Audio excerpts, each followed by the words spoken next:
Hi everyone, this is Wayne Rivers at Performance Construction Advisors, where we build better contractors. This week I want to talk about 6 questions that spur employee engagement. This came from an article in Chief Executives by Marshall and Kelly Goldsmith. I've referred to Marshall Goldsmith many times in our vlogs. He wrote the book, What Got You Here Won't Get You There, which I think was a wonderful, when I first read it, maybe the early 2000s, I thought it was a wonderful wake-up call, you might say, to a lot of construction companies that were doing it this way because that's the way we've always done it here, you know. Okay, so they write about going to a convention of HR executives. And the big concern among these HR executives was that employee engagement scores are what they said an all-time low. I don't know if that's true or not, but let's assume that they know what they're talking about. Employee engagement scores are at an all-time low. And the solutions they came up with were better pay, learning and development among the employees, empowering the employees, all good answers, all legitimate answers, I think. Now, what about this is important to you? Well, we all want employee engagement, don't we? An engaged employee is worth who knows how much compared to a disengaged employee. You know, we all want our people to be parts of the team and contribute and grow and prosper along with the company. It's just how contractors are. And the thing that Goldsmith observed from that meeting was he's heard these same solutions for 20-something years. Pay, learning and development, empowerment. He's heard it all. And nothing's changed in 20 years. As these employee engagement scores have trickled downward, nothing really has changed. It's gotten worse. So what he realized is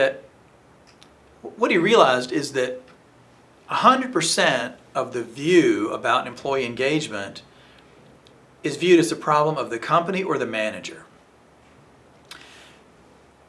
In Goldsmith's view, the employee has zero personal responsibility for his or her own engagement. Now, does that make sense to you?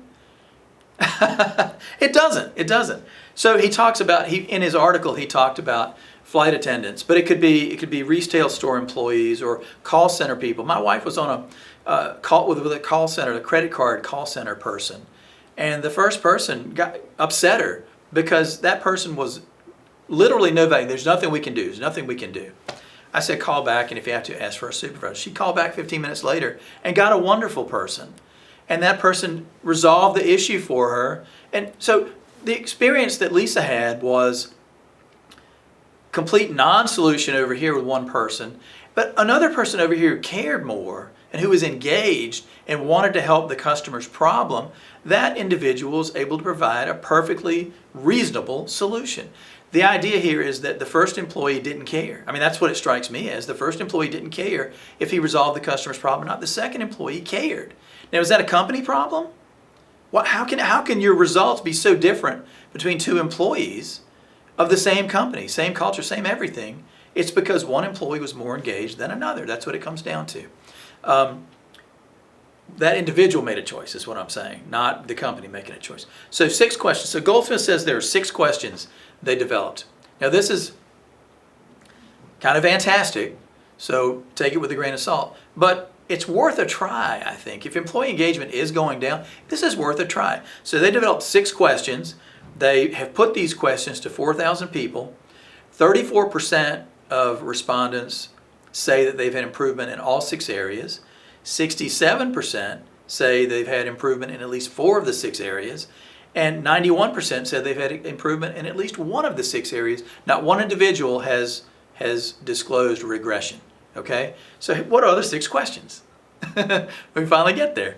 Okay, the questions are simple. Did I do my best to set clear goals? That's number 1. Number 2, did I do my best to make progress towards goal achievement? Number 3, did I do my best to find meaning? Did I do my best? Number 4, to be happy. Number 5, did I do my best to build positive relationships? And number 6, did I do my best to be fully engaged?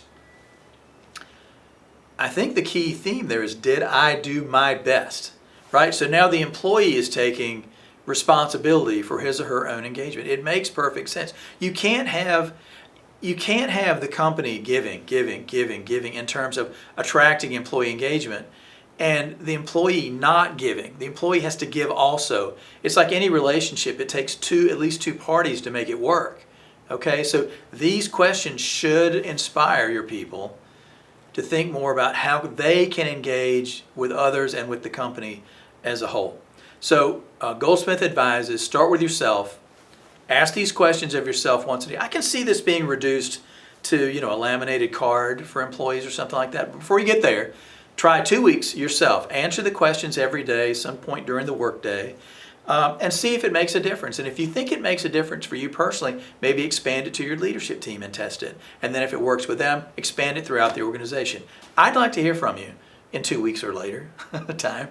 Let me know what you think. This is Wayne Rivers at Performance Construction Advisors, where we build better contractors.